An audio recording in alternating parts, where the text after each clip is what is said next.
வீரயுகநாயகன் வேள்பாரி. நாவல் எழுதியவர் திரு சு. வெங்கடேசன். ஓவியங்கள் திரு மணியம் செல்வன். உங்களுக்காக வாசிப்பது ஆ. சங்கர். முதல் தொகுதி. மொத்தமுள்ள 51 அத்தியாயங்களில் 13வது அத்தியாயம். நள்ளிரவு நெருங்கியது. எவ்வியூரை விட்டு சற்று தொலைவில் நடுக்காட்டில் பெரும் மர அடிவாரத்தை சுற்றி வட்ட வடிவில் ஊரே உட்கார்ந்திருந்தது. எங்கும் பந்தங்கள் எரிந்து கொண்டிருந்தன. நடுவில் ஆடுகளம் இருந்தது. உட்காருவதற்கு ஏதுவாக மண் திட்டுகளும் மர அடுக்குகளும் உருவாக்கப்பட்டிருந்தன. அந்த பெரும் மரப்புதர்தான் கொற்றவையின் இருப்பிடம். அந்த மர அடிவாரத்தின் முன்னர் இலை விரிந்து 15 விதமான பனங்குடைகள் நிறைய பல்வேறு வகையான பழங்கள் நிரப்பி வைக்கப்பட்டிருந்தன. சுற்றிலும் பெருங்கூட்டம். நேரெதிரே பாரியின் இருக்கை. அதற்கு பக்கத்தில் கபிலர் அமர்ந்திருந்தார். மரத்தின் வலப்பக்கம் எண்ணற்ற பாணர்கள் வாத்திய கருவிகளோடு காத்திருந்தனர். இடப்பக்கம் குலநாகினி உட்கார்ந்திருந்தாள். அவளை சுற்றி நாகினிகள் கூட்டம் இருந்தது. ஊர் மன்றலில் நடக்கும் குறவை கூத்துக்கோ, பாணர்களின் ஆட்டம் பாட்டத்துக்கோ, சந்தன வேங்கை முன்பு நிகழும் வள்ளி கூத்துக்கோ நாகினிகள் வரமாட்டார்கள். குலச்சடங்குகள் தவிர்த்து கொற்றவை கூத்துக்கு மட்டுமே அவர்கள் வருவார்கள். இருளின் மையத்தில் சிரித்திருந்த வெளிச்சத்துக்கு நடுவில் குலநாகினியை பார்ப்பதே அச்சம் கொள்ளச் செய்தது. அவளின் தோளிலும் மடியிலும் கூகை குஞ்சுகள் தாவிச் சரிந்து கொண்டிருந்தன. அவள் தன்மேல் போட்டிருந்த தாவர வேர்களான மாலைக்குள் சிறு பாம்புகள் நெளிவது போல் கபிலருக்கு தெரிந்தது. அந்த சூழலே மிகவும் அச்சமூட்டுவதாக இருந்தது. விழா தொடங்கவில்லை. பெரும் அமைதி நிலவியது. யாருக்காக காத்திருக்கிறார்கள் என்பது தெரியவில்லை. கபிலருக்கு கொற்றவை விழாவை பற்றி எத்தனையோ கேள்விகள் இருந்தன. ஆனால் விழா நாள் நெருங்க நெருங்க ஊரே பேச்சை குறைத்து மௌனமாகியது. கபிலரால் யாரிடமும் எளிதில் உரையாட முடியவில்லை. தன்னோடு எப்போதும் பேசி மகிழும் நீலன் மற்றவர்களை விட இறுகிய மௌனம் கொண்டிருந்தான். அவனிடமிருந்து ஒரு வார்த்தை கூட கபிலரால் வாங்க முடியவில்லை. ஏனென்றும் புரியவில்லை. கபிலர் கேட்கிறார் என்பதால் பாரி மட்டுமே அவ்வப்போது ஒரு சில கேள்விகளுக்கு பதிலளித்தான். கொற்றவை கூத்து பாலை நிலத்துக்கு உரியது தானே, அதை ஏன் குறிஞ்சி நிலத்தில் நடத்துகிறீர்கள் என்று கேட்டார் கபிலர். மனம் கொடும் பாலையாக வெடித்து கிடக்கும்போது எங்கே நடத்தினால் என்ன? பாரிடமிருந்து இவ்வளவு மன வெறுப்போடு வெளிவரும் சொற்களை கபிலர் எதிர்பார்க்கவில்லை. அவர் திகைப்புற்று நின்றார்.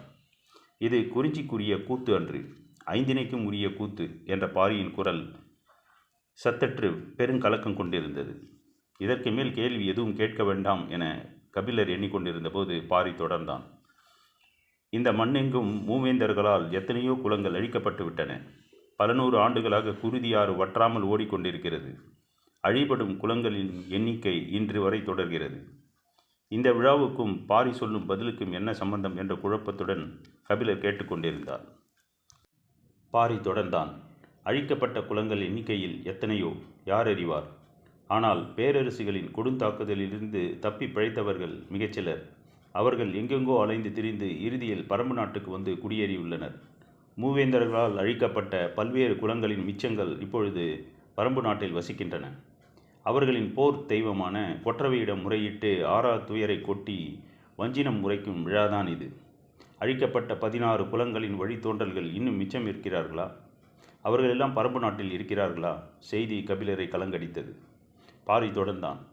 நாங்கள் மட்டுமே வேந்தர்களிடமிருந்து பாதுகாத்து அடைக்கலம் தர முடியும் என்ற நம்பிக்கையில் அவர்கள் இங்கு குடி புகுந்தனர். அந்த குலங்களுக்கான குடி பாணர்களின் வழித்தோன்றல்கள் இப்போது எங்கெங்கோ இருக்கின்றனர். அவர்களெல்லாம் 4 ஆண்டுக்கு ஒருமுறை நிகழும் இந்த விழாவுக்கு வந்துவிடுவர். அழிந்த குலத்தின் வரலாற்றை அந்த பாணர்கள் பாட இறுதியில் குலத்தின் வழித்தோன்றல்கள் கொற்றவைக்கு பலியிட்டு சூளுரைப்பார்கள் என்றான் பாரி. அதன் பிறகு இங்கு வந்து அமரும் வரை கபிலர் பேச்சற்றவராக ஆனார்.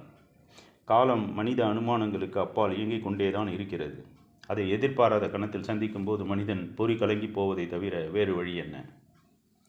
அழிந்த குலங்களின் வழித்தோன்றல்களை இன்னும் சிறிது நேரத்தில் பார்க்கப் போகிறோம் என்பதை கபிலரால் நம்பவே முடியவில்லை. கடந்த காலத்தின் பெரும் சாட்சி ஒன்று கண்கள் முன்னால் விரியப் போகிறது.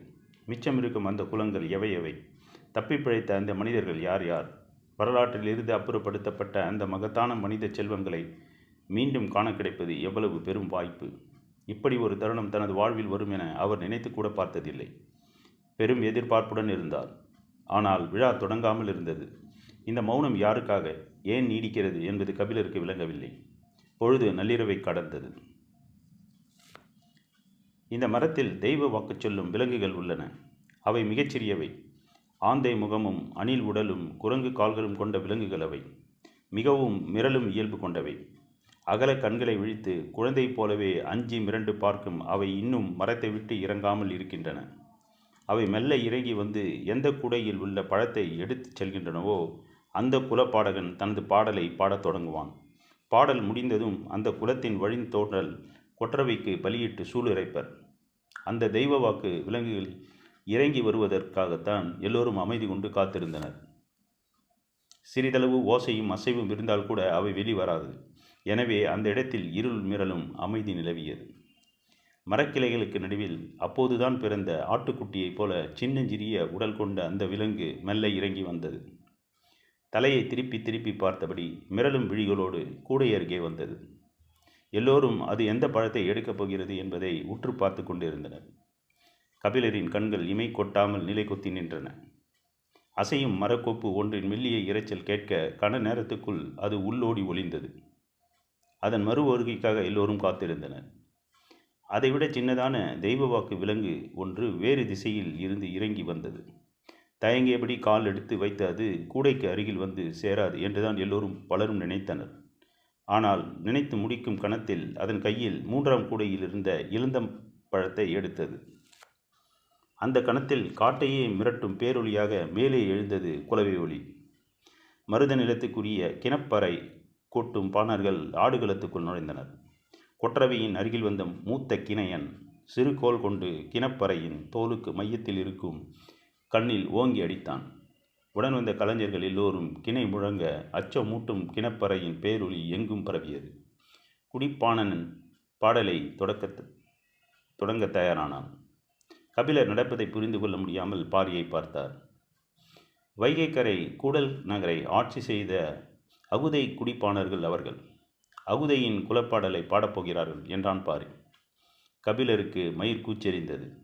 அகுதையின் வழித்தோன்றல்கள் இந்த உலகில் இன்னும் வாழ்ந்து கொண்டுதான் இருக்கிறார்களா? அந்த கதையை பாணர்கள் பாடுகின்றனரா? கபிலர் உச்சந்தலையை கைகளால் அழுத்தி மயிர்கற்றையின் சிலிர்ப்பை தளர்த்த முயன்றார். கூடல் மாநகரின் வரலாற்றையும் அகுதையின் கதையையும் அணு அணுவாக அறிந்தவர் கபிலர். எத்தனையோ தலைமுறைக்கு முன்னால் நடந்த நிகழ்வது. உரத்து சொல்லப்படுவதை விட காதோடு காதாக பேசும் கதைக்கு வயது அதிகம். அது காட்டுச்செடி போல் ஒருபோதும் நிலம் விட்டு அகலாது. அகுதையின் குலம் கூடலை விட்டு அகற்றப்பட்டாலும் அவனை பற்றிய கதை கூடல் மாநகரில் இன்னும் சொல்லப்பட்டு கொண்டுதான் இருக்கிறது. யாரும் அறியாமல் விளக்குகள் அணைக்கப்பட்ட நள்ளிரவில் இரகசிய மொழியில் அகுதையின் கதை காலங்களை கடந்து வந்து கொண்டே இருக்கிறது. நாட்டில் உலவும் இரகசிய கதை காட்டுக்குள் குரல் எடுத்து உருமுகிறது. கிணைப்பறை முழங்க மூத்த பாணன் கதையை சொல்லத் தொடங்கினான். வைகைக்கரையில் செழித்து வளர்ந்த வேளாண்மை அழகிய நாகரிகத்துக்கு அடித்தளம் அமைத்தது. ஆற்றங்கரையின் நிலவளம் கொண்டு பயிர் வளர்க்கவும் விளைய வைக்கவும் அறுவடையை குவிக்குமாக வேளாண்மையின் அதிநுட்பங்களை கண்டறிந்தவர்கள் கூடல் மக்களே. குறிஞ்சி நிலம் கற்களாலான மண்ணை உடையது. முல்லை வெண்ணிற மண்ணை உடையது. நெய்தல் உவர் மண்ணிலம். பாலை செம்மை ஏறியது. மருதம் மட்டுமே பொன்னிறமாக கரிசலும் வண்டலும் மேவி கிடப்பது. அதனாலேயே மண்ணையும் நீரையும் பிசைந்து உணவாக மாற்றக்கூடிய வித்தையை கூடல் மக்கள் முந்தி கற்றனர். அவர்களுக்குத்தான் மண்ணின் நிறம் பிடிப்பட்டது. வெவ்வேறு வகையான மண்ணுக்கு இருக்கக்கூடிய குணங்கள் பிடிபட்டன. புற்றுகளும் ஊற்றுகளும் அவர்களின் கணிப்புக்குள் அடங்கின. தாவரங்களின் வேர்களை எந்த மண் தனது மார்போடு உள்வாங்கி அணைத்து கொள்ளும், எந்த மண் தலையில் முட்டி வெளித்தள்ளும் என அவர்கள் கண்டறிந்தனர். பறவைகளின் அலகு பறித்து தின்னும் காட்டு கதிர்களை கண்டறிந்தனர். பறவைகளின் கழிவிலிருந்து முளைவிடும் தானிய மணிகள் எவையவை என்பதை பற்றிய அறிவிச்சகரம் அவர்களிடம் இருந்தது. முதல் விதை நடும்போது அந்த பறவையின் சிறகை அப்பயிரின் அருகில் நட்டு தங்களுக்கு வழிகாட்டிய அந்த வானம்பாடிக்கு நன்றி சொல்லும் மரபை கொண்டவர்கள். விளைந்த பயிரை தின்ன வரும் விலங்குகளை வேல் கொண்டு விரட்டுவர். ஆனால் பறவைகளை வேண்டி கொள்ள மட்டுமே செய்வர். ஏனென்றால் பறவையே ஆசான். பறவையின் எச்சம் கண்டே பயிர் செய்து பழகியவர்கள். பறவை உண்ட மிச்சமே நமக்கு என அரவங்குத்து கொண்டனர். காடெங்கும் மலைந்து சேகரித்த தானியங்களை கால் பரப்புக்குள் விளைய வைத்து அறுக்க முடியும் என்பதை செய்து காட்டியவர்கள் அந்த குலத்தின் முன்னோர்களே. அவர்களே மனித கூடலின் ஆற்றலை மண்ணில் விளையும் பயிராக மாற்றியவர்கள். அவர்கள் வாழ்விடமே கூடல் என அழைக்கப்படலாயிற்று. அந்த கூடல் நகரை உருவாக்கிய குலத்தின் தலைவன் அகுதை. அகுதையின் கதையை குலப்பாடகன் பாடத் தொடங்கிய கணமே பாரியின் கண்கள் கனகின. வேளாண் அறிவி நுணுக்கத்தை இந்த உலகுக்கு கண்டறிந்து சொன்னது அகுதையின் குலம் அல்லவா? கபிலரை பார்த்து பாரி சொன்னபோது அவனது கண்களில் திரண்ட நீருக்குள் பந்தத்தின் வெளிச்சம் நெளிந்தது. உப்பு விற்கும் உமணர்களே நிலமெங்கும் அலைந்து திரிபவர்கள். கடற்கரை தொடங்கி மலை முகடு வரை அவர்களின் வண்டி சக்கரங்கள் எந்நேரமும் உருந்து கொண்டே இருந்தன. எல்லோருக்கும் தேவைப்படும் பொருள்கள் அவர்களிடம் இருந்தன. எல்லோரும் தங்கள் கைவசம் இருந்த பொருளை அவர்களிடம் கொடுத்து உப்பை பெற்றனர்.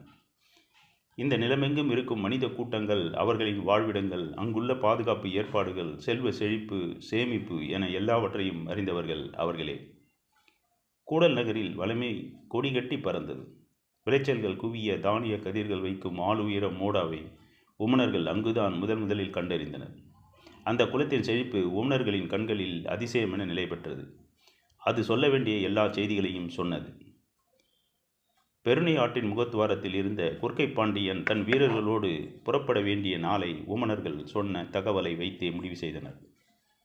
வைகையில் புலநாட்டு விழா, கூடல்வாசிகள் முழுவதும் நீராடி மகிழ்ந்திருக்கும் நன்னாள். அன்று காலை நமது படை கூடல் நகருக்குள் நுழைந்தால் எளிதில் அதை கைப்பற்றலாம் என்று உமணர்கள் நாள் குறித்து சொன்னார்கள். முதல் நாள் நண்பகலில் குறுக்கை பாண்டியன் படை கடற்கரையிலிருந்து புறப்பட்டது. கிணைப்பாணன் தனது தாளலயத்தை கூட்டத் தொடங்கினான். செங்காலி மரத்தால் செய்யப்பட்டு மயிர் சீவாத செல்வித்தோலை கொண்டு போத்தப்பட்ட கிணைப்பறை அதன் அகால ஓசையை எழுப்பத் தொடங்கியது. குலப்பாடகனின் குரல் நாளங்கள் வெடிப்பெறத் தொடங்கின. ஒரு கொடூரம் அரங்கப் போகும் விடியல் பொழுதை பாட அவனது எழவில்லை. பொழுது புலர்ந்தது. வைகையின் பெருவெள்ளம் தாவி குதித்தோடியது.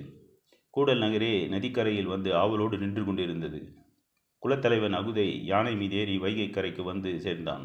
எல்லோரும் அவனது கையசைவுக்காக காத்திருந்தனர். வைகையை வணங்கி கூட்டத்தை நோக்கி கையசைத்தான் அகுதை. புனலாட்டு விழா தொடங்கியது. கரையிலிருந்த இளைஞர்களும் இளைஞிகளும் வைகையில் பாய்ந்து உள்ளே இறங்கினர். புனலாட்டு விழா என்பது காதல் திருவிழா.